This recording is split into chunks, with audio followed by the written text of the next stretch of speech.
યત્સંકલ્પાત પતિતપનો વાતિ વાત સમિંધે વહ નિર્ધતે ધરણીરુદધી લંઘતે નૈવ વેલામ સોયમ શ્રીમાન નિખિલ જગતા અંતરાત્માવતીર્ણો ધર્મમ રક્ષણ દિશતુ કુશલમ સ્વામિનારાયણો નઃ યદરોમ વિવરેલીના અંડાનામ કોટયઃ પૃથક તદક્ષરમ ગુણાતીતમ નમામ્યહમ. ભગવતે શ્રી સ્વામિનારાયણાય નમો નમઃ. શ્રી અક્ષર પુરુષોત્તમાભ્યામ નમો નમઃ. શ્રી ગુણાતીતાનંદ સ્વામી મહારાજાય નમો નમઃ. શ્રી ભગતજી મહારાજાય નમો નમઃ. શ્રી શાસ્ત્રીજી મહારાજાય નમો નમઃ. શ્રી યોગીજી મહારાજાય નમો નમઃ. શ્રી પ્રમુખ સ્વામી મહારાજાય નમો નમઃ. શ્રી મહંત સ્વામી મહારાજાય નમો નમઃ.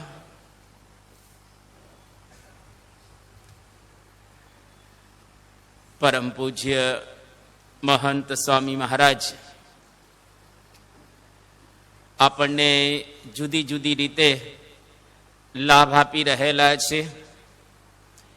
એમના દિવ્ય ચરિત્રો દ્વારા આપણે આપણા જીવનની અંદર થોડું આધ્યાત્મિક માર્ગની અંદર જ્ઞાન પ્રાપ્ત કરી રહેલા છીએ અને એ જ્ઞાન દ્વારા આપણા ઘરની અંદર, આપણા કુટુંબની અંદર, આપણા વ્યવહારની અંદર અને આપણા જીવનની અંદર આપણને ઘણો બધો લાભ પ્રાપ્ત થશે. પરમ પૂજ્ય સ્વામીશ્રી અત્યારે અમદાવાદની અંદર વિરાજમાન છે. તારીખ 20/7/2022 આજે પરમ પૂજ્ય સ્વામીશ્રી સંસ્થાના ગુરુ બન્યા. પરમ પૂજ્ય પ્રમુખ સ્વામી મહારાજે પરમ પૂજ્ય મહંત સ્વામી મહારાજને ગુરુ પદે નિયુક્ત કર્યા. એ તારીખ 20/7. પણ કોઈને ખ્યાલ ન હતો 20/7/2012 સાલમાં ફક્ત 2-4 સદગુરુ સંતો અને 1-2 અન્ય સંતો હતા. એ સિવાય કોઈને ખ્યાલ ન હતો આખા સંપ્રદાયની અંદર કે પરમ પૂજ્ય પ્રમુખ સ્વામી મહારાજે મહંત સ્વામી મહારાજને ગુરુપદે નિયુક્ત કરી દીધા છે. પરમ પૂજ્ય સ્વામી બાપાનું સ્વાસ્થ્ય આપણે જાણતા હતા કે થોડુંક એ પ્રકારનું હતું અને બાપા વિશેષ કરીને અતિશય બોલી શકતા પણ ન હતા. અને બાપાને ખ્યાલ હતો, કારણ કે સત્પુરુષો જાણતા જ હોય કે પાછલી અવસ્થાની અંદર મારે આ પ્રકારની લીલા ગ્રહણ કરવી છે, એટલે મારું કાર્ય અત્યારથી જ મારે સંપન્ન કરી દેવું જોઈએ. આમ તો પરમ પૂજ્ય પ્રમુખ સ્વામી મહારાજની ઈચ્છા 1977 હતી. વિવેક સાગર સ્વામીને એમણે કીધેલું પણ આજે વિધિવત પરમ પૂજ્ય પ્રમુખ સ્વામી મહારાજે પોતાના જ હસ્તાક્ષરની અંદર કાગળ લખ્યો. જે કાગળ આપણે પરમ પૂજ્ય સ્વામી બાપા ધામમાં સિધાવ્યા એ દિવસે રાત્રે 12 વાગે પૂજ્ય ડૉક્ટર સ્વામીએ વાંચ્યો પણ ખરો પછી, અને 12 વાગે આપણી વેબસાઇટ ઉપર મૂકી દેવામાં પણ આવ્યો. તો એ તારીખ હતી 20/7/2012. એ આજની તારીખ મહંત સ્વામી મહારાજને ગુરુપદે પરમ પૂજ્ય સ્વામી બાપાએ નિયુક્ત કર્યા. અને બાપા આજે આશીર્વાદની અંદર એવું બોલે છે કે સ્વામિનારાયણ ભગવાને કેટલી મોટી આ જવાબદારી સોંપેલી છે, પણ આપણે કહેતા મને સહેજ પણ એનો ભાર લાગતો નથી. બધો વહન પરમ પૂજ્ય પ્રમુખ સ્વામી મહારાજ, યોગીજી મહારાજ અને ભગવાન સ્વામિનારાયણ કરી રહેલા છે. બધું જ મહારાજ કરે છે. અને મોટામાં મોટું તો સ્વામી અહીંયા આગળ કહે છે કે હું મારી જાતને ગુરુ માની શકતો જ નથી. કારણ કે અમે જ્યારે દાદર મંદિરની અંદર હતા અને ત્યાર પછી પણ યોગીજી મહારાજે ધરબીને, સ્વામી શબ્દ વાપરે છે, ધરબીને દાસ ભાવ એટલો દ્રઢ કરાવ્યો છે કે હું કોઈ દિવસ ગુરુ માની શકતો જ નથી. સ્વામી કે ગુરુ માનવાનો હું વિચાર કરું તો પણ હું માની શકતો જ નથી.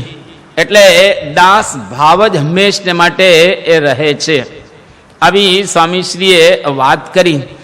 તો આની ઉપરથી આપણને એટલો ખ્યાલ આવે કે ગુરુ પદે બેઠેલા છે, પરંતુ એના હૃદયની અંદર દાસ ભાવ છે. એટલે આપણા શાસ્ત્રો બહુ સુંદર કહે છે, દાસો ભૂતવા ભજેત હરિમ. એટલે કે દાસ થઈ અને ભગવાનની આરાધના કે ભક્તિ કરવી જોઈએ. બાકી બધું થઈ શકે, પણ દાસ ભાવ આવવો બહુ જ અઘરો રહેલો છે.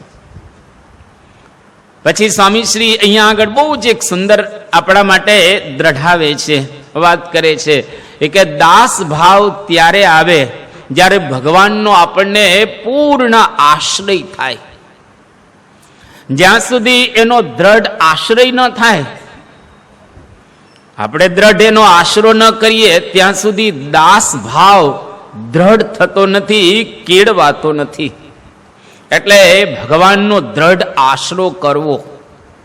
આપણે એક વખત વાત કરેલી હતી કે દ્રઢ આશ્રય થાય એટલે એની ઉપાસના પણ પાકી થાય, અને ઉપાસના પાકી થાય એટલે એનો નિશ્ચય પણ દ્રઢ થાય, અને જેનો નિશ્ચય દ્રઢ થાય એની નિષ્ઠામાં કોઈ દિવસ વાંધો ના આવે, અને જેની નિષ્ઠા પરિપક્વ થાય એ વ્યક્તિને પછી કશું કરવાનું બાકી ન રહે.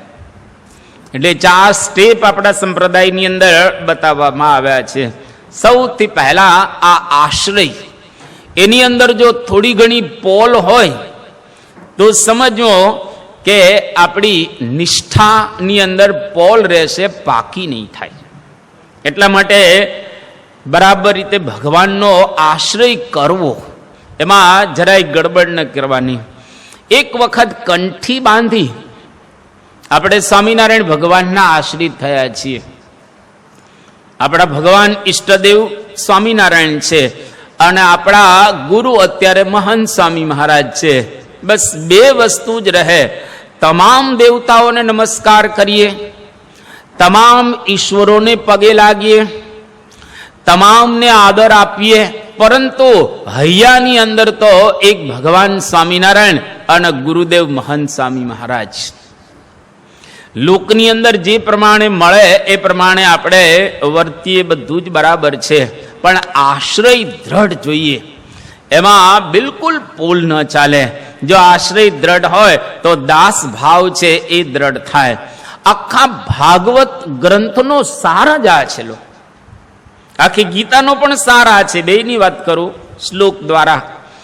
આખું ભાગવત છે એ તમે વાંચો, 18,000 શ્લોક. એમાં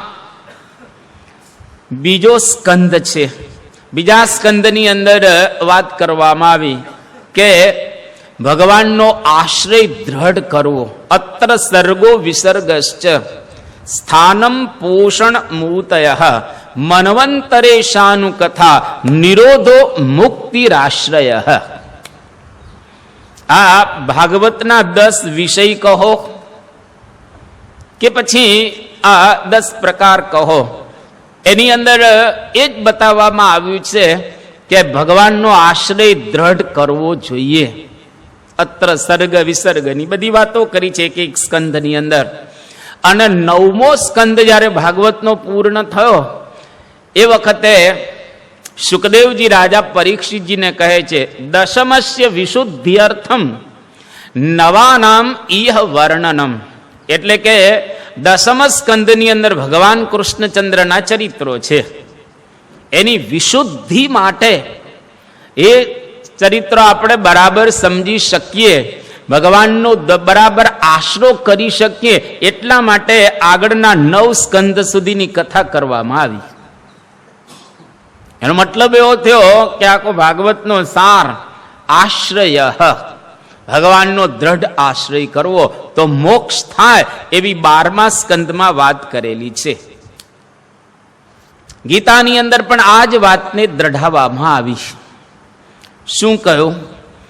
તો કૃષ્ણ ભગવાન અર્જુનને ઘણું સમજાવે છે. અર્જુન વિમાસણમાં પડી ગયા, યુદ્ધ કરવું કે ન કરવું. એક બાજુ સગા છે, એક બાજુ ભગવાન છે. હવે શું કરવું? જો યુદ્ધ કરીએ તો સગાને મારવાના, એટલે ભગવાનની આજ્ઞાનો સ્વીકાર થાય. અને જો યુદ્ધ ન કરીએ તો કૃષ્ણ ભગવાન રાજી ન થાય, કારણ કે એની આજ્ઞા છે તમે યુદ્ધ કરો. તો હવે કરવું શું? એટલે અર્જુન ભગવાનના શરણે જાય છે, આશ્રય કરે છે. અને જે આશ્રય કરે એને ભગવાન સમજાવે. અને અહીંયા આગળ અર્જુન સુંદર બોલે છે કે કાર્પણ્ય દોષોપહત સ્વભાવ પૃચ્છામિ ત્વામ ધર્મ સમૂઢ ચેતા યત ચેય શ્યાન નિશ્ચિતમ બ્રૂહિ મે શિષ્યસ્તેહમ સાધિમામ ત્વામ પ્રપન્નમ. હે ભગવાન, કાર્પણ્ય દોષોપહત સ્વભાવ, હું કૃપણતા રૂપી દોષને લીધે શું કરવું શું ન કરવું એ વિમાસણમાં પડી ગયો છું. મને કઈ ખબર પડતી નથી. હવે જ્યારે આપણને કશી જ ખબર ન પડે ને ત્યારે બાપાને પૂછવું કે બાપા શું કરવું. જ્યારે આપણે વિમાસણમાં પડી ગયા હોઈએ ત્યારે સત્પુરુષને પૂછવું કે મારે હવે શું કરવું જોઈએ. અને કૃષ્ણ ભગવાનને અર્જુન કહે છે, શિષ્યસ્તે હમ, હું તમારો શિષ્ય છું. સાધિમામ પ્રપન્નમ, હું તમારા શરણે આવ્યો છું, આશ્રય આવ્યો છું. હવે તમે મને જ કહો. તારા કૃષ્ણ ભગવાન કે ઉઠાવ બાણ, ઉઠાવ બાણ. હવે કૃષ્ણ ભગવાન કહે છે અને અર્જુને બાણ ઉઠાવ્યું, કારણ કે એને ભગવાનનો આશ્રય હતો. અને અર્જુને બાણ ઉઠાવ્યો અને હજારોને માર્યા અર્જુને. તો પણ ભગવાન સ્વામિનારાયણ એવું કહે છે કે અર્જુન જેવો કોઈ દયાળુ નહીં. હવે આમાં દયા હોય? વિચાર તો કરો, અર્જુન જેવો કોઈ દયાળુ નહીં, આટલા બધાને મારી નાખ્યા, જબરજસ્ત નરસંહાર કર્યો અર્જુને. તો પણ સ્વામિનારાયણ ભગવાન કહે છે કે અર્જુન જેવો કોઈ દયાળુ નહીં. કારણ સરસ મર્મની વાતો સમજાવે છે કે અર્જુને ભગવાનનો આશ્રય કરેલો, અને આશ્રય તમે જેનો કરો એની મરજીથી જે કામ તમે કરો એ તમે કરેલું ન ગણાય. ભગવાન એના કરતા રહેલા છે. એટલે નિષ્કુળાનંદ સ્વામી કેટલું સરસ મનન આપ્યું, અને કેટલો સુંદર ગલિતાર્થ, ભાવાર્થ, ગુઢાર્થ, વ્યંગ્યાર્થ કે રહસ્યાર્થ, જેટલા અર્થ ગણો એટલા બધા તમામ. નિષ્કુળાનંદ સ્વામી કહો કે ધર્મ વિચારી ધનંજય યુદ્ધ કરવું નોતું જરૂર, પણ મરજી જોઈ મહારાજની ત્યારે ભારત કર્યો ભરપૂર. મરજી જોઈ મહારાજના મનની, એટલે કે કૃષ્ણ ભગવાનની મરજી જોઈ અને અર્જુને યુદ્ધ કર્યું એટલે દયાળુ ગણાવે.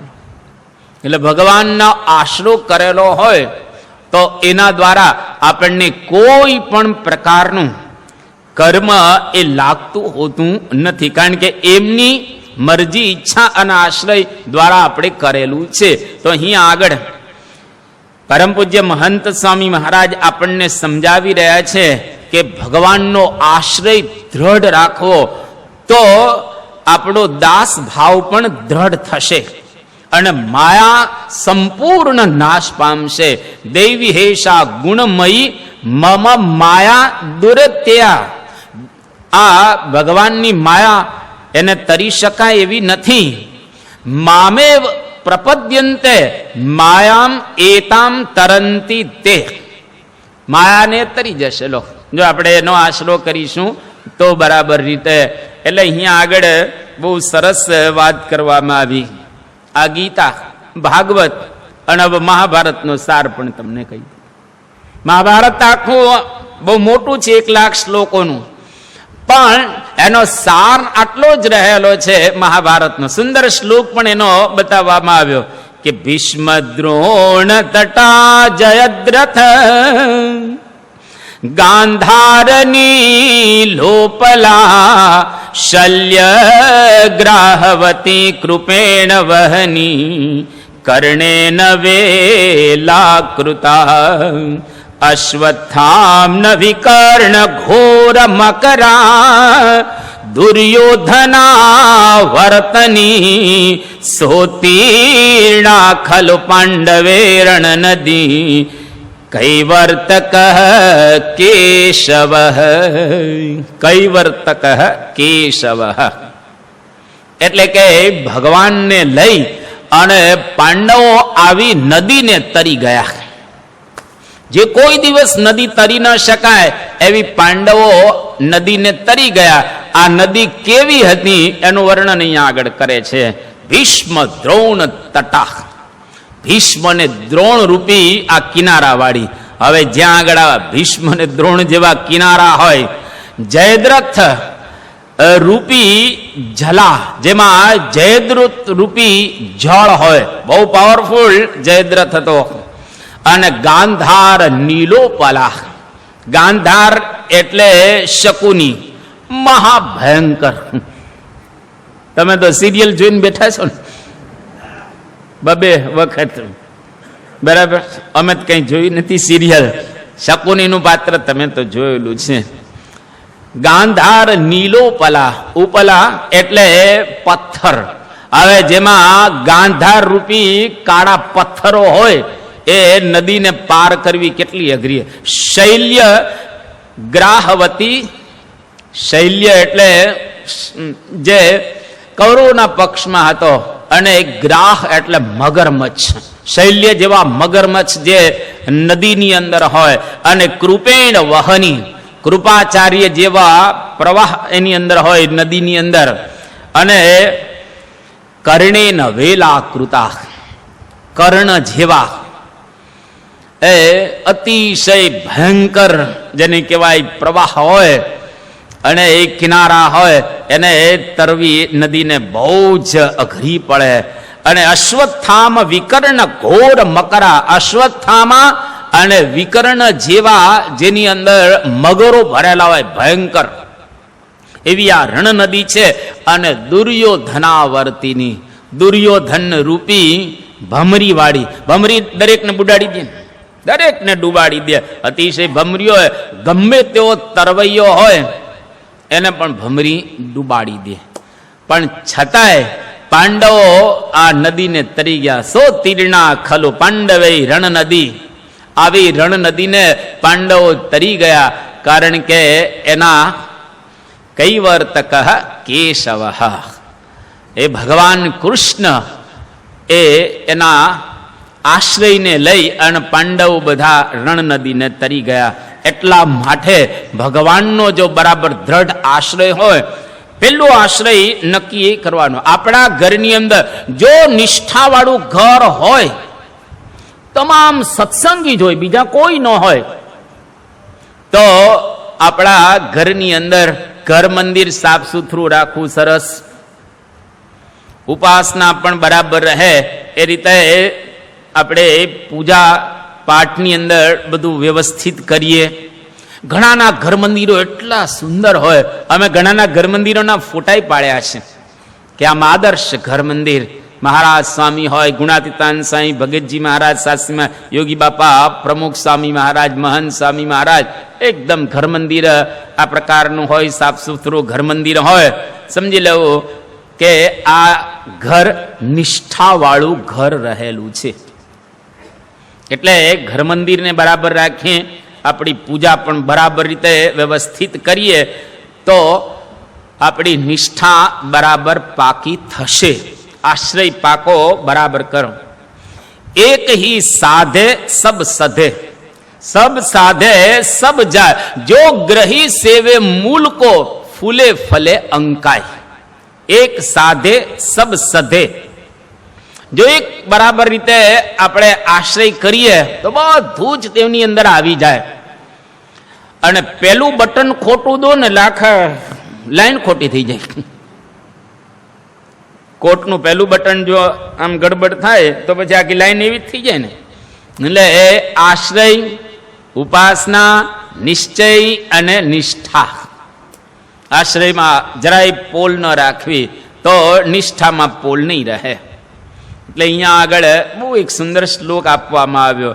સુખાસ્પદમ યસ્તવ પાદ પદ્મમ हित्वा परम ध्यायति सो समक्ष विहाय कल्प द्रुममीष्ट पूरम सकंटकम वृक्षमुपेति हेयम. कोई पण व्यक्ति सुखास्पदम यस्तव पाद पद्मम, कि हे भगवान आ तमारा जे चरणारविंद એને મૂકી અને ગો સમહ સહ, ગો સમહ અર્થાત બળદ. બળદ છે એ સારી વસ્તુને છોડી કલ્પદ્રુમ એટલે કે કલ્પ વૃક્ષને છોડી અને કંટકનો આશ્રય કરે, થોરના ઝાડનો અથવા બાવળના ઝાડનો, તો એને બળદને કેવો કહેવાય?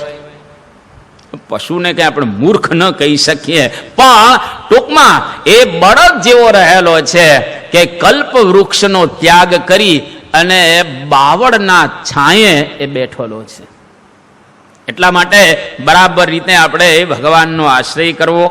5 બળ છે આપણી અંદર. પહેલામાં પેલું શરીર બળ, બીજું બળ બુદ્ધિ બળ, ત્રીજું બળ મનોબળ, ચોથું બળ આત્મબળ અને 5મું બળ પરમાત્મા બળ. આ 5 બળ આપણી અંદર રહેલા છે. એમાં જો પરમાત્મા બળ બરાબર હોય તો બાકીના કદાચ આમ તેમ હોય તો ચાલે. એટલે ભગવાનનો આશ્રય રૂપી બળ બરાબર રીતે અહીંયા આગળ રાખવું તો આપણે દાસ ભાવને બરાબર કેળવી શકીશું. આ પરમ પૂજ્ય સ્વામી બાપાએ આપણને સુંદર એક સદબોધ આપ્યો. તારીખ 22/7/2022 શુક્રવાર અમદાવાદની અંદર સ્વામી બાપા વિરાજમાન છે અને બાપાનું સ્વાસ્થ્ય અત્યારે સારું છે. અત્યારે પણ બાપાનું સ્વાસ્થ્ય સારું છે. હમણાં એવા સમાચાર પણ પ્રાપ્ત થયા છે કે બાપા ખૂબ સારી રીતે હવે જમી રહેલા છે અને બાપા આનું સ્વાસ્થ્ય આમ કહીએ તો અત્યારે ડોક્ટરોની ભાષામાં ઘણું સારું રહેલું છે. બાપા ભોજન પણ વ્યવસ્થિત અત્યારે અંગીકાર કરી રહેલા છે. એટલે અમદાવાદની અંદર બાપાનું સ્વાસ્થ્ય સારું રહે એટલા માટે વિશિષ્ટ બધા હરિભક્તો વ્રત ઉપવાસ કરી રહેલા છે. એમાં એક જાહેરાત કરવામાં આવી. ત્યાં પ્રવક્તાએ જાહેરાત કરી. જાહેરાત એ કરી કે મેઘાણી નગરમાં મહિલા મંડળ ચાલી રહેલું છે. એ મહિલા મંડળની અંદર એક પસીબા પટેલ કરીને મહિલા છે, જેની ઉંમર 92 વર્ષની રહેલી છે. હવે આ પસીબા પટેલ 92 વર્ષના મહિલા, એમણે નક્કી કર્યું કે પરમ પૂજ્ય મહંત સ્વામી મહારાજનું સ્વાસ્થ્ય ખૂબ સારું રહે, નિરામય રહે, ખૂબ સારું વિચરણ કરી શકે, એટલા માટે મારે વ્રત કરવું છે, ઉપવાસ કરવા છે. અને એમને નક્કી કર્યું અને બાપાની હાજરીમાં એમણે 5 દિવસ સુધી સજડા ફક્ત પાણી પી અને ઉપવાસ કર્યા. જ્યારે આવી જાહેરાત થાય, આખા સભા મંડપની અંદર તાલીઓનો ગડગડાટ થયો. બધાએ કહ્યું કે 92 વર્ષની ઉંમરે આ પ્રકારે સજડા 5 દિવસ કન્ટિન્યુ ઉપવાસ કરવા બહુ અઘરા છે. અને આપણે જાણીએ છીએ કે બાપા જે સેન્ટરની અંદર જાય ને તે સેન્ટરની અંદર કોઈ દંડવત યાત્રા કરે, કોઈ પદયાત્રા કરે, કોઈ પ્રદક્ષિણા કરે, જાત જાતના વ્રત ઉપવાસો કરતા હોય છે. અને બાપા તમામ હરિભક્તોના ભાવને અંગીકાર કરે અને પૂર્ણ કરે. એમાં પણ આપણો સત્સંગ છે એ આપણે જાણીએ છીએ કે પૂજ્ય સંતો બહેનોની સાથે કોઈ પણ પ્રકારનો વ્યવહાર રાખતા નથી. 8 પ્રકારે સ્ત્રીનો સંતો ત્યાગ રાખી રહેલા છે. એટલે પરમ પૂજ્ય સ્વામી બાપા નજીકથી તો બહેનોને કોઈ દિવસ મળી શકવાના નથી અને બહેનો એની નજીક આવી શકવાના પણ નથી. મર્યાદા સંપ્રદાયની છે પ્રમાણ દૂર રહીને જ બહેનો સંતોના અને બાપાના દર્શન કરે છે. પણ આપણા સંપ્રદાયની અંદર આશ્ચર્યની વાત તો એ છે કે પુરુષોની સંખ્યા કરતા બહેનોની સંખ્યા વધારે છે. આશ્ચર્ય કહેવાય ને કે જેના નજીકથી સંતો કે બાપાના દર્શન નથી થવાના અને છતાં સંખ્યા એની વધારે છે સત્સંગની અંદર. એનો મતલબ એવો થયો કે બહેનો પણ જાણે છે કે અમારા શીલની રક્ષા, અમારા ચારિત્રની રક્ષા, અમારા ભાવની રક્ષા આ ભગવાન અને આવા સંતો કરી શકશે બાપા જેવા. એટલા માટે વિશેષ કરીને આપણા સંપ્રદાયની અંદર એ જોડાઈ રહેલા છે. આજે દેશ વિદેશની અંદર આપણે જરો વિચાર કરવામાં આવે, ઘણા એવા બહેનો રહેલા છે પોતાના એકના એક દીકરાને સાધુ કરવા માટે આપી દીધેલા છે.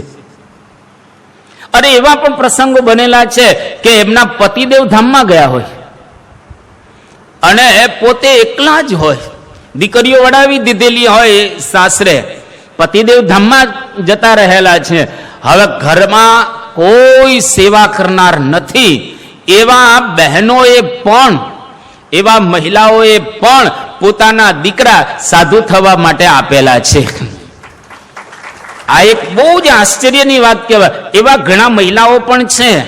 1981 ની અંદર પૂજ્ય બ્રહ્મતીર્થ સ્વામી અત્યારે રાજકોટ મંદિરના પોતે કોઠારી રહેલા છે.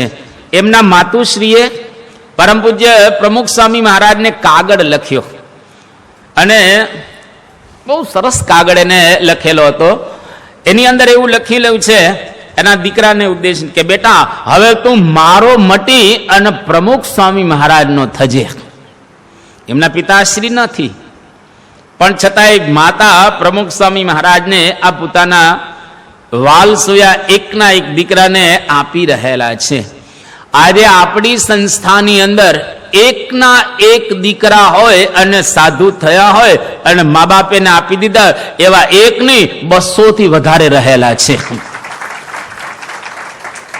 આ ખરેખર એક બહુ જ મોટું તપ છે માતાઓનું, મહિલાઓનું કે પોતાના દીકરાને સાધુ કરવા માટે આપે. હા, બહુ અગત્યનું છે. કારણ કે એને ખ્યાલ છે કે હવે સાધુ થવા જશે એટલે મારી સાથે તો કોઈ દી બોલવાનું જ નથી આખી જિંદગી. પણ છતાંય એને કેટલો ભાવ હશે બાપા પ્રત્યે અને સંપ્રદાય પ્રત્યે એ આની ઉપરથી આપણે સમજી શકીએ છીએ. તો અહીંયા આગળ પરમ પૂજ્ય સ્વામી બાપાનું સ્વાસ્થ્ય સારું રહે એ માટે મહિલા મંડળની અંદર પણ ઘણા બધા વ્રત, ઉપવાસ, પદયાત્રા વગેરે વગેરે બધા કરતા હોય છે. કારણ કે એની અંદર જબરજસ્ત આપણને ભક્તિભાવ જોવા એ મળે. એટલા માટે એક બહુ જ સુંદર રિવ્યુ એવો બતાવવામાં આવે છે કે પુરુષો હંમેશા બુદ્ધિ પ્રધાન હોય છે અને બહેનો હંમેશા હૃદય પ્રધાન હોય છે. એટલે બહેનોના હૃદયની અંદર ભાવનાઓ વિશેષ હોય અને પુરુષની અંદર જે બુદ્ધિ પ્રધાન કહેવાય એટલે જ્ઞાન વિશેષ હોય છે. અને પુરુષોમાં પણ ભક્તિ હોય, બહેનોમાં પણ જ્ઞાન હોય, પણ અહીંયા આગળ આ પ્રકારે વિશેષ બતાવવામાં એ આવે છે. તો અહીંયા આગળ દરેક લોકો આ જે બેન હતા એમની ભાવનાને બિરદાવી રહેલા છે. તારીખ 23/7/2022 શનિવાર, અમદાવાદ. આજે પરમ પૂજ્ય સ્વામી બાપા મધ્યાહન એટલે કે બપોરે ભોજન અંગીકાર કરવા માટે બેઠા. બાપા જ્યારે ભોજન લેવા માટે બેસે એટલે પૂજ્ય સંતો શ્લોક ગાય, શ્રીમદ સદગુણ શાલિનમ. આ શ્લોક ગાય અને વ્યવસ્થિત જે ગાયક સંતો હોય એ આ શ્લોક ગાય, બધા સંતો સાથે ગાય, બાપા પણ એની અંદર ભળે. હવે આજે થોડું મોડું થઈ ગયું હતું એટલે જરાક ઉતાવળ કરી સંતોએ ગાવાનું, શ્રીમદ સદગુણ શાલિનમ. ફટાફટ પૂરું થઈ જાય, બાપા ઝડપથી ભોજન અંગીકાર કરી શકે. જો શ્લોક ઝડપથી ગાયો એટલે સ્વામી કશું બોલ્યા નહીં, કઈ સેવક ગાતા હતા એટલે બાપાએ આખો શ્લોક પૂરો કરવા દીધો બરાબર. જેવો શ્લોક પૂરો થઈ ગયો એટલે બાપા પૂરો થાય ને શ્લોક એટલે બે ઈશારા કરે, જો બરાબર હોય ને તો આમ રાઈટ કરે, બરાબર છે. અને ઘણી વાર બાપા આમ કરે કે 3 વખત રાઈટ, એટલે કે બરાબર સર્વોપરી છે. અને આજે બાપાએ આ ઝડપથી ગવાનો એટલે સાંઈ ચોકડી મારી, સ્વામીએ ચોકડી મારી અને પછી સ્વામી કહ્યું કે બીજી વાર ગાઓ. એટલે બીજી વાર ગાવાનો એટલે સંતોષ સમજી ગયો નિરાતે ગાવાનો છે એટલે ચોકડી ન મારે. તો બાપાએ ચોકડી મારી અને પછી સંતોએ શાંતિથી આ શ્લોક એ ગાયો અને ત્યાર પછી પરમ પૂજ્ય સ્વામી બાપા ભોજન અંગીકાર કરે છે. આની ઉપરથી આપણને 2-3 વસ્તુઓ એક જોવા મળે. પહેલી વસ્તુ કે બાપાના જીવનની અંદર એક ધીરજતા જો, ઉતાવળ ન કરો. એક બીજું પરફેક્શન, એટલે કોઈ પણ કામ તમે કરો એ પરફેક્ટ કામ કરો, પ્રામાણિકતા રાખો અને ભક્તિ ભાવ રાખો. આમ બધું ઉધડું લીધું હોય એવું નહીં, ઉધડું લીધું હોય એ પ્રકારનું નહીં. એટલે પણ આ એક ગુણ બાપાના જીવનમાં વર્ષોથી આપણે જોઈ રહ્યા છીએ, પરફેક્શન. એકદમ પૂર્ણ કોઈ પણ કામ કરો, કોઈ કામ નાનું નથી અને કોઈ કામ મોટું રહેલું નથી, પણ જો તમે એ કામને પૂર્ણતાથી કરશો તો તમે પૂર્ણ બની જશો. હવે મારે તમને વિનંતી કરવી છે, તમારા ઘરની અંદર આ ટેવ પાડજો. તમારા દીકરા દીકરીઓ, દાદા અને દાદી, ભલે પાકા ઘડા થઈ ગયા હોય એ લોકોના, દાદા દાદીઓના, તો પણ કાંઠા ચડાવજો તમે. પાકા ઘડે કાંઠા ચડે નહીં, પણ એને કાંઠા ચડાવજો તમે. હવે હું વાત કરવાનો છું પૂર્ણતાની. આપણા ઘરની અંદર જેટલા સભ્યો હોય એ બધા પરફેક્શન ઉપર તમે જજો. બહુ સુંદર ચાઇનાના એક તત્વચિંતક જેનું નામ કન્ફ્યુશિયન, એમનું પ્રસિદ્ધ વાક્ય છે કે small things make perfection, but perfection is not a small thing. નાની નાની વસ્તુઓને તમે પૂર્ણ બનાવો, પણ પૂર્ણતા એ કોઈ નાની વસ્તુ રહેલી નથી. તમારે બધી જ વસ્તુને આમ પૂર્ણ બનાવે. બ્રશ કેવી રીતે સવારમાં કરવું શીખી લેજો. રાત્રે પથારીમાં કેવી રીતે સૂવું શીખી લેજો. સવારે પથારીમાંથી કેવી રીતે ઉઠવું શીખી લેજો. કપડાં કેવી રીતે પહેરવા શીખી લેજો. મોજા કેવી રીતે પહેરવા શીખી લેજો. બૂટ કેવી રીતે પહેરવા શીખી લેજો. ચશ્મા કેવી રીતે પહેરવા શીખી લેજો. જે લોકો ફાળિયું બાંધે છે ફાળિયું બાંધતે શીખી લે. ટોપી પહેરવાની તો શીખી. દરેક વસ્તુ વ્યવસ્થિત રીતે કરવી. જો તમે વ્યવસ્થિત કરશો તો તમારું ઘર એટલું સુંદર બની જશે કે ન પૂછો વાત. આપણે બાપાના પ્રસંગોમાંથી આપણા ઘરને સુંદર બનાવી રહ્યા છીએ અને તમારા ઘરે બહારનો કોઈક આવે અને તરત નોંધ લે કે વાહ, BAPS ના સત્સંગીનું આ ઘર છે, આપણું આમ ઘર જુએ ને ત્યાં જ એને ઊંધો પડી જાય. ડોક્ટર સ્વામીની ભાષામાં 2 ગુલાટ ખાય. આપણા ઘરનું પગથિયું ચડે ને ત્યાં જ એને ખબર પડી જાય કે આ ઘર કંઈક જુદું રહેલું છે.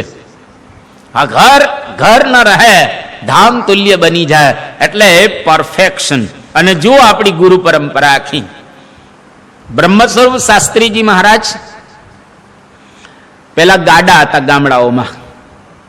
હવે તો ગાડા ઓછા થઈ ગયા છે, ટ્રેક્ટરો આવી ગયા.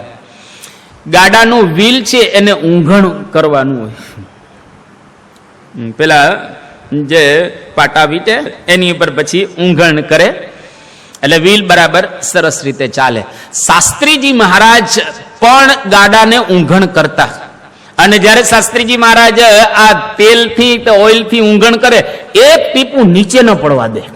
પોઘરું છે ને, ઘણા નીચે કેટલા ટીપા પડતા, બધું કેટલું નીચે બગાડી નાખ્યું હોય.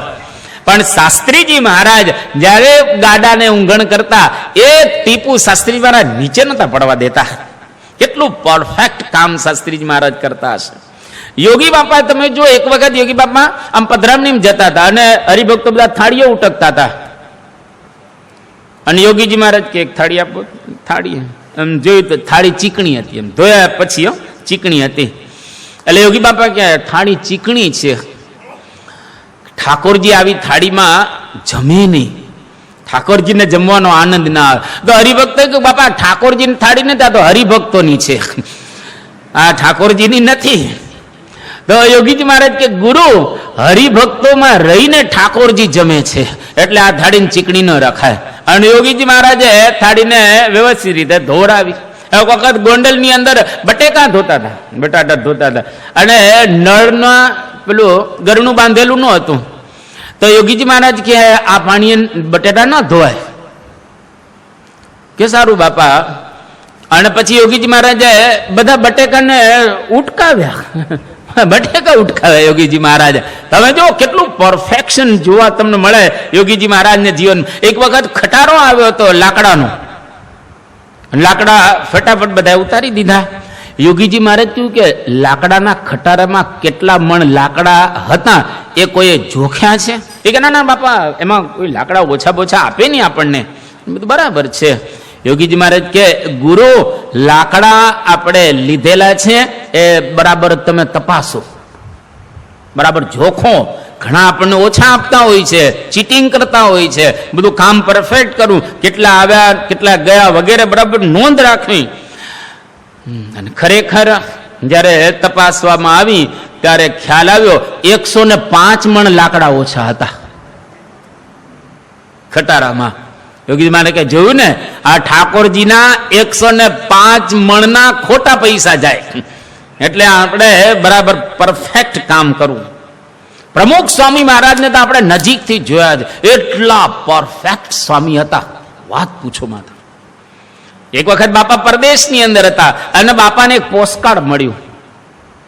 હવે પોસ્ટકાર્ડની અંદર કશું જ વાંચી શકાય એવું નથી, કોઈ વસ્તુ એમાં વાંચી નથી.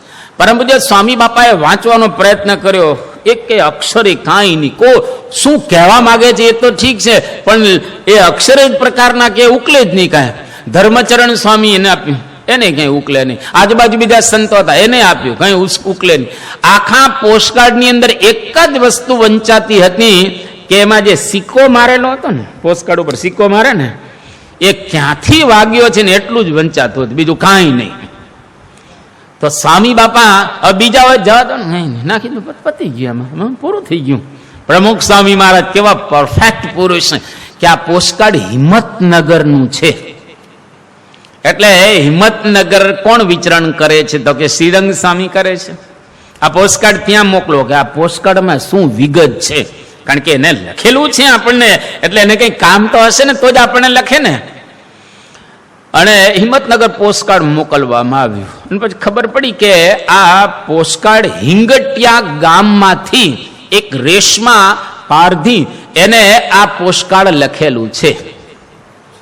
અને એનો પ્રશ્ન એવો રહેલો છે કે ખેતરનો હેન્ડપંપ એ બગડી ગયો છે, એટલે રિપેર કરવાના એની પાસે પૈસા નથી. એટલે પ્રમુખ સ્વામી મહારાજને કાગળ લેવો કે મારો હેન્ડપંપ બગડી ગયો છે, તો મને રિપેર કરી આપો, બસ આટલું જ. શ્રીરંગ સ્વામીએ બાપાને સમાચાર આવે, બાપા આ પ્રકારનો છે. સ્વામી કે એનો હેન્ડપંપ તમે રિપેર કરી આવજો. અને બાપાને બધું વાત કરે કે બાપા આ પ્રકારે છે. હવે આટલી મોટી મેગા સંસ્થાના પ્રમુખ અને એ આવા હિંગટિયા ગામના એક રેશમા પારધી, જેનો પોસ્ટકાર્ડની અંદર કે શબ્દ વંચાતો નથી, એની પણ નોંધ લે એ પરમ પૂજ્ય પ્રમુખ સ્વામી મહારાજ. આને કહેવાય પરફેક્શન. કેટલું પરફેક્શન બાપાના જીવનમાં આપણે જોઈ રહ્યા છીએ. 2009ની સાલમાં IIM ઇન્દોર, બહુ મોટી આ ઇન્સ્ટિટ્યૂટ કહેવાય, એના જે આપણે કહીએ કે ડિરેક્ટર મિસ્ટર રવિચંદ્રન પરમ પૂજ્ય સ્વામી બાપાના દર્શન કરવા માટે બોચાસણની અંદર આવ્યા. હવે આખી રાત ટ્રાવેલિંગ કરીને આવેલા હતા. સવારમાં ધોઈ પૂજા વગેરે કરી અને પ્રમુખ સ્વામી મહારાજને મળ્યા, અને ઉત્સવ ચાલવાનો હતો. બપોર સુધી ઉત્સવ ચાલ્યો, અને બાપાએ બધી સૂચના આપી દીધેલી હતી કે આવા રવિચંદ્રન સાહેબ આવે છે તો એના માટે રૂમની, પછી સંડાસની અંદર ફ્લશ ચાલે છે કે નહીં, રૂમ સાફ સુથરી છે કે નહીં, બધું જ બાપાએ વ્યવસ્થિત કરેલું. અને પછી ઉત્સવનો લાભ પૂરો થઈ ગયો એટલે પછી સાહેબ નીકળવાના હતા સાંજના સમયે. તો પરમ પૂજ્ય પ્રમુખ સ્વામી મહારાજે કહેવડાવ્યું કે હવે સાહેબ આખી રાતનો ઉજાગરો કરીને આવ્યા છે, તો એને કહેજો કે આરામ કરીને જ પછી જાય, એમને જાય નહીં. અને મિસ્ટર રવિચંદ્રન એમને સમાચાર આપવામાં આવ્યા કે બાપાએ આ પ્રકારનું કહ્યું છે, તમે આરામ કરીને જજો. ત્યારે એ શું બોલ્યા, અને પછી એમને એક બીજી વાત કરવામાં કે તમે આવવાના હતા એની પહેલા પ્રમુખ સ્વામી મહારાજે રૂમ, સંડાસનું ફ્લશ, આ બધું જ સરસ છે ને વ્યવસ્થિત છે ને સાહેબને અનુકૂળ આવે એવું છે ને, એ બધું જ સ્વામીએ પૃચ્છા કરી લીધેલું હતું, વ્યવસ્થિત કરાવેલું હતું. ત્યારે IIMના ડિરેક્ટર, એટલે ઇન્ડિયાની બહુ જ મોટી સંસ્થા કહેવાય, એ શું કરે છે, કહે છે કે અમે IIMની અંદર પણ આ પ્રકારની કોઈને ટ્રેનિંગ આપતા નથી. આટલું પરફેક્શન પરમ પૂજ્ય પ્રમુખ સ્વામી મહારાજના જીવનની અંદર એ અમને જોવા મળ્યું.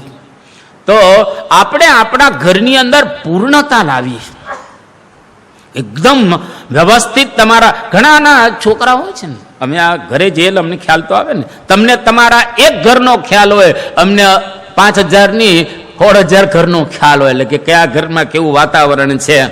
એટલે આખા ઘરને વ્યવસ્થિત રીતે એ બનાવવાનું. તો થોડુંક આમ છે ને જરાક આમ થઈ જાય તો આપણે એમ કે આમાં શું ચાલશે, ચાલશે જેવો શબ્દ જ ઘરમાં આવવો ન જોઈએ કોઈ દિવસ. એક હમણાં જ પ્રસંગ બન્યો. શું બન્યો, એક ગામનો છોકરો પરણવા જવાનો હતો, 20 દિવસ પછી પરણવાનો હતો. પણ હવે એને આ નાકનું જે ટેરવું હતું એનું કંઈક નાનું મોટું ઓપરેશન કરવાનું હતું. એટલે કે હજી તો વાર છે, એટલે આપણે ઓપરેશન કરાવી નાખીએ અને પછી બહુ સામાન્ય ઓપરેશન હતું. પણ હવે એ વખતે એનેસ્થેસિક જે ડૉક્ટર હતા એને થોડોક વધારે એનેસ્થેસિયા આપી દીધો અને છોકરો ધામમાં ચાલ્યો ગયેલો. જરાક જ વધારે, સેજ પરણવાનું બાજુમાં રહી ગયું ને ઉપર પહોંચી ગયો. હવે જરાક જ ભૂલ, એમાં વધારે ભૂલ થઈ નથી. આવો જ એક્ઝેક્ટ પ્રસંગ ત્યાં અમે લોકો બેંગ્લોરની અંદર ભણતા હતા, અને ત્યાં રમેશભાઈ શ્રીડેરી વાળા, આખા બેંગ્લોરની અંદર શ્રીડેરીનું નામ ગણાય, અને એના માલિક રમેશભાઈ, પરમ પૂજ્ય પ્રમુખ સ્વામી મહારાજ પણ એના ઘરે ઉતરતા, ને બહુ જ સુખી સંપન્ન. અમે લોકો બેંગ્લોરમાં ભણવા ગયા, 11 દિવસ એના બંગલાની અંદર જ રહેલા. ત્યાર પછી એમને ઘર મળેલું હતું. તો રમેશભાઈ હવે એ કંઈક એને હોસ્પિટલની અંદર દાખલ કરવામાં આવ્યા. નર્સથી ભૂલ થઈ ગઈ, અને ભૂલ શું થઈ ગઈ કે જે ડોઝ આપવાનો હતો ઇન્જેક્શનનો એનો ડબલ આપી દીધો, અને રમેશભાઈ ધામમાં જતા રહ્યા. આપણે કે થોડાકમાં ચાલે, થોડાકમાં ચાલે નહીં. વ્યવસ્થિત રીતે કોઈ પણ કાર્યને પરફેક્ટ કરીએ. એટલે સંસ્કૃતમાં એક બહુ સુંદર ઉક્તિ છે, અલ્પ વિદ્યા ભયંકરી. કોઈ પણ કામની અંદર જો પૂર્ણતા નહીં કરો એ ભયંકર થશે. એટલા માટે પ્રદેશની અંદર એક શિવ ખેરા છે, મોટિવેશનલ સ્પીકર, અને એને ઘણા પુસ્તકો લખ્યા છે. એમાંનું એક પુસ્તક છે યુ કેન વિન, તમે જીતી શકો. जीतने वाले अलग काम नहीं करते हैं लेकिन अलग ढंग से काम करते हैं. જે લોકો જીતી જાય, દુનિયામાં એનું નામ થાય, એ લોકો અલગ કામ નથી કરતા, અલગ ઢંગ સે કામ કરતા હૈ. કઈક જુદી રીતે એ લોકો કામ કરે. એનું એક્ઝેક્ટ વાક્ય રહેલું છે કે winners don't do different things, they do things differently. જે માણસ જીતે એ કંઈક જુદી રીતે કામ કરતા હોય છે. એટલે નાની નાની નાની વસ્તુની અંદર એકદમ પૂર્ણતા. જો બાપા ખાલી શ્લોક જ, મહંત સ્વામી મહારાજની સામે શ્લોક બોલવામાં ઝડપથી, હવે ઝડપથી બોલાય કે પછી ધીરેથી બોલે, ફેર શું પડે મને કહો? ફટાફટ શ્લોક બોલાય કે ધીરેથી બોલાય, એમાં ફેર કઈ, જે અર્થ છે તો અર્થ જ છે. પણ બાપાના જીવનમાં કે જે ભક્તિ, જે શ્લોકને પણ એક ભક્તિ માની રહેલા છે, એમાં પણ એક ભાવના છે, એમાં પણ એક દિવ્યતા રહેલી છે. એટલે બરાબર રીતે આ થવું જોઈએ. એટલા માટે એક ચિંતકે બહુ સરસ વાત કરી, the largest room in the world is the room for improvement. આ દુનિયામાં જો મોટામાં મોટો કોઈ જો રૂમ હોય તો કયો? ફોર ઇમ્પ્રુવમેન્ટ, એટલે કે સુધારાનો રૂમ છે. દરરોજ સુધારતા રહો, સુધારતા રહો, સુધારતા રહો. પરફેક્ટ પ્રેક્ટિસ મેક્સ અ મેન પરફેક્ટ. જો સારી રીતે પ્રેક્ટિસ કરવામાં આવે તો માણસ પૂર્ણ બને. અને જ્યાં પણ પૂર્ણતા આવે એ કોઈ સામાન્ય વસ્તુ નથી. જો આપણે ખાઈએ છીએ, મહંત સ્વામી મહારાજ પણ જમે છે, ખાય છે, અંગીકાર કરે છે ખોરાક, પણ એ સરસ ચાવીને ખાય છે. ઘણા બધા ઉતારી જતા હોય છે, ઉતારીને ફટાફટ, આવ્યો નથી ને ગયો નથી કોળિયો, વધારે ખાવાની ઈચ્છા, ફટાફટ ખાવા જ માટે ખાવા. વ્યવસ્થિત ચાવીને ખાઓ. કોણ ચાવીને ખાય છે?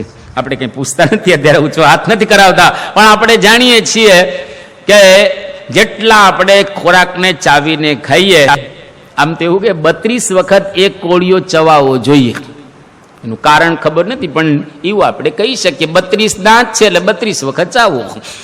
તો 32 વખત કોળિયો ચાવી અને ખાવો જોઈએ. પણ હવે અમુક એવું હોય કે 32 વખતની જરૂર ન હોય, પણ ટૂંકમાં ચાવીને વ્યવસ્થિત ખાવું. કારણ પેટને કોઈ દાંત રહેલા નથી. એક વખત અન્ન પેટમાં ગયું એટલે ત્યાં ક્યાં દાંત છે? એટલે પચવામાં જો મજા ન આવે તો ગેસ થાય, ગેસ થાય એટલે ઉપર ચડે માથું દુખે, અને મજા ન આવે, આળસ થાય, ઊંઘ આવે, સ્ફૂર્તિ ન રહે. આ ઘણા કારણ. એક વસ્તુ જો ગડબડ કરી તો એને લઈને કેટલી બીજી ગડબડ થાય. એટલે there is only 1 degree of difference between water and steam. એક જ ખાલી ડિગ્રીનો ફેર હોય છે. ગરમ પાણી અને વરાળ. 99 ડિગ્રી એ પાણી ગરમ થાય, વ્યવસ્થિત ગરમ થાય, પણ એક જ ડિગ્રી જો વધારે ગરમ કરવામાં આવે તો વરાળ થઈ જાય. પાણી અને વરાળની વચ્ચે 1 ડિગ્રીનું જ ખાલી અંતર રહેલું છે. તફાવત એટલો જ છે. એટલે પરફેક્ટ માણસમાં અને સામાન્ય માણસમાં થોડોક જ તફાવત હોય, પણ થોડોક તફાવત એ બહુ જ મોટો તફાવત પાડી દેતો હોય છે. અહીંયા આગળ તમે પ્લેનમાં બેસો, જરાક જ આમ સેજ કંપાસમાં આમ હોય ને તો ડેસ્ટિનેશન હોય ત્યાં 50 માઇલ આમ દૂર જતું રહે પ્લેન. જરાક જ.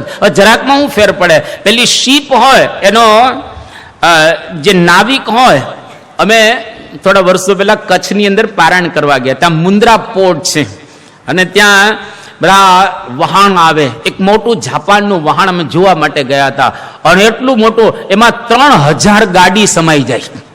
3000 ગાડી 7-8 માળનું હતું, એટલું મોટું હતું.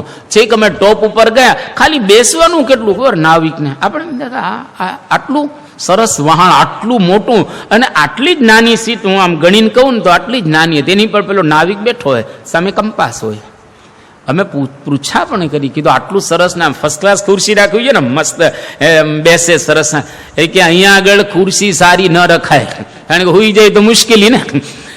અહીંયા આગળ તો જરા એને બેસવામાં કમ્ફર્ટેબલ સામાન્ય રહે. પાછળ ટેકોય નહોતો, પાછળ આમ ટેકો દઈને બેસે એવું નહોતું એમ ત્યાં આગળ. અને આમ નાનું સ્ટીયરિંગ હતું આમ, અને સતત એને જોવું પડે, કારણ કે દરિયાની વચ્ચે નાવ જાય પછી ક્યાં, પછી કઈ નો દિશા કોઈ દેખાય નહીં, બધી બાજુ જલની ધીખારા, એટલે આજુબાજુ બધું પાણી પાણી જ હોય. એમાં કઈ રીતે ચલાવવું, કેટલું પરફેક્ટ જોઈએ. એટલે આપણે પણ આપણા જીવનની અંદર પૂર્ણતા બરાબર રીતે રાખવી, અને બાપાના જીવનમાંથી આપણને એક શીખવા મળે. તો અહીંયા આગળ સ્વામી બાપાએ આપણને એક સુંદર ઉપદેશ પૂર્ણતાનો આપ્યો, ધીરજતાનો આપ્યો, ભક્તિ ભાવનો આપ્યો, અને સાથે સાથે કોઈ પણ કાર્ય કરીએ એને વ્યવસ્થિત કરીએ એ સંદેશો બાપાએ આ પ્રસંગ દ્વારા આપણને આપ્યો. તારીખ 28/7/2022 ગુરુવાર, અમદાવાદ.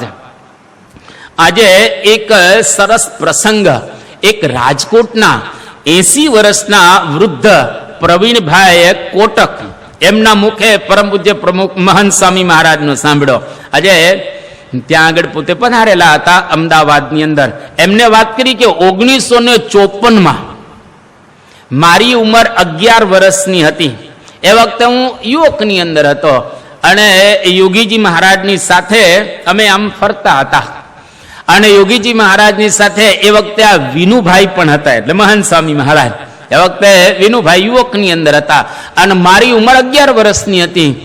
અને યોગીજી મહારાજે વિનુભાઈને એવી આજ્ઞા કરી કે આ જે છોકરો છે ને પ્રવીણ, એ નાનો છે, એટલે તમારે વ્યવસ્થિત રીતે એને સાર સંભાળ રાખવી, એને નવરાવવો, ધોવડાવવો, એને બધી વ્યવસ્થા તમારે કરવાની, એકદમ બધું જ કે એના માટે તમારે કરી આપવાનું. કારણ કે આપણી સાથે લાભ લેવા માટે આ છોકરો આવે છે, નાનો છે, એટલે તમારે બરાબર રીતે એની ધ્યાન રાખવાનું. પ્રવીણભાઈ કહે છે, એમદમ ગડગડા થઈ ગયા કે હું નાનો હતો 11 વર્ષનો, આ વિનુભાઈ મારી એવી સેવા કરી જબરજસ્ત, કારણ કે યોગી બાપાએ આજ્ઞા કરેલી, અને મને સુવામાં તકલીફ ન પડે, કોઈ નાવા ધોવામાં તકલીફ ન પડે, મારા કપડાં બપડા જે બધું વ્યવસ્થિત રીતે થઈ જાય, અને પથારી પણ વ્યવસ્થિત રીતે મારી ગોઠવાઈ જાય. બધું જ આ યાત્રાની અંદર પરમ પૂજ્ય મહંત સ્વામી મહારાજે કે તા વિનુભાઈએ એ કરી આપેલું હતું. અને કોઈ પણ પ્રકારે એના મુખ ઉપર આમ એવો કોઈ અહંકારનો ભાવ નતો, હું તમારા માટે કંઈક કરી દઉં છું, એવું કંઈ નહીં.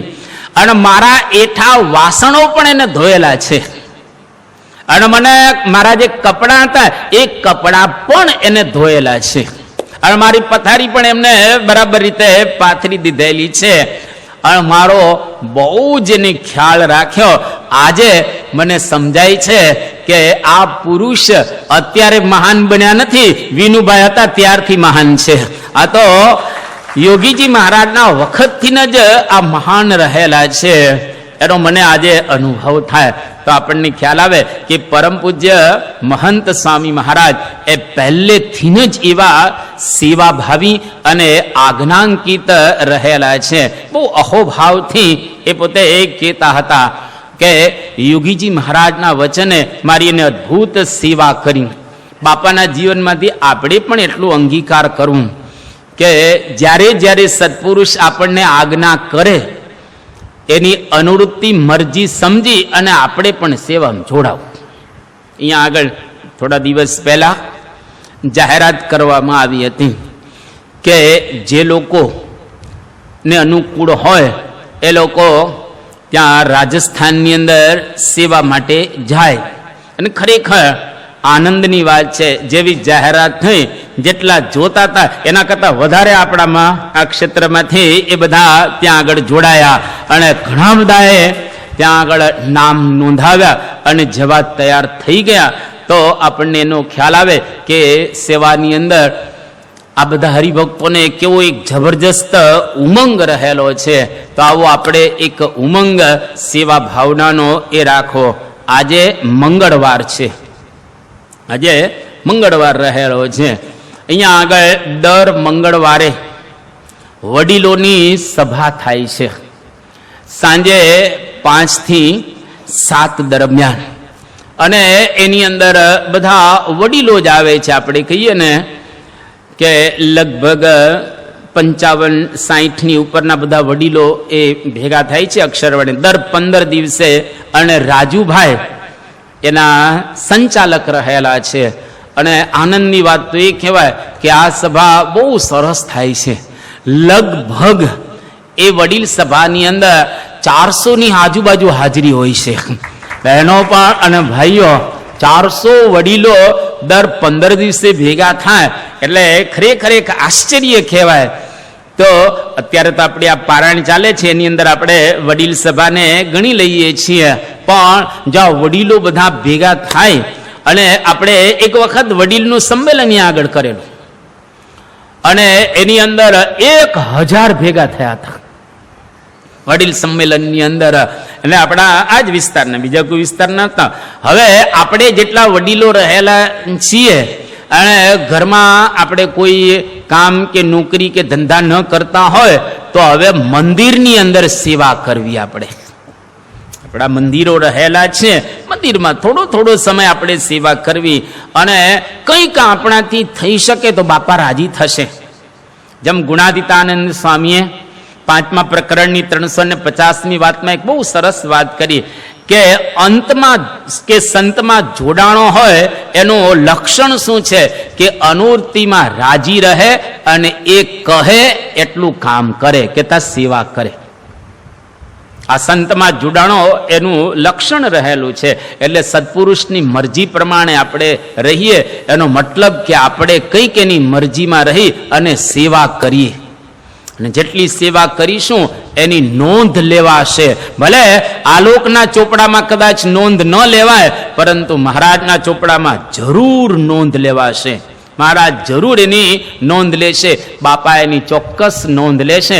એટલે તમામ વડીલો જે અહીંયા આગળ રહેલા છે, આજે વડીલ સભાની અંદર આપણે વાત કરીએ કે બધા સેવાથી આપણે જોડાઈએ અને બાપાની અનુવૃત્તિની અંદર આખું ઓગાડીએ. આપ ઈશારે મનને મરડો, આપ કહો તે સાચું. મરજી જોઈ મહારાજના મનની, એમ રહીએ આઠું જામ. જો ખરેખર આ પ્રમાણે આપણા જીવનની અંદર કરીશું તો બાપા આપણી સેવા દ્વારા ખૂબ રાજી થશે. કારણ કે બાપાએ પણ યુવકથી અત્યાર સુધી સેવા જ કરી છે. તો બાપાનો જીવન મંત્ર સેવા, સેવા અને સેવા જ રહેલો છે. તો એમની આજ્ઞામાં રહી અને આપણે પણ સેવા કરી અને જીવનને પૂર્ણ બનાવીએ, એ આજના દિવસે પ્રાર્થના. અહીંયા આગળ આપણી પારાયણને આજે પૂર્ણ કરીએ છીએ.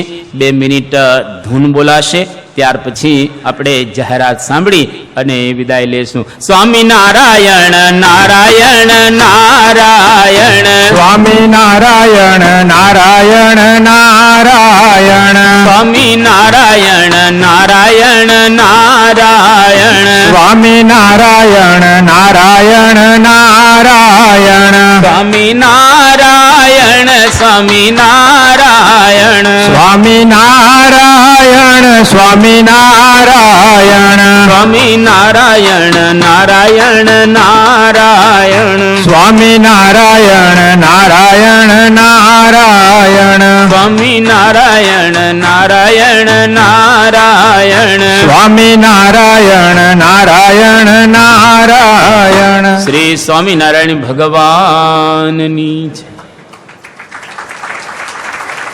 મહંત ચરિત્રમ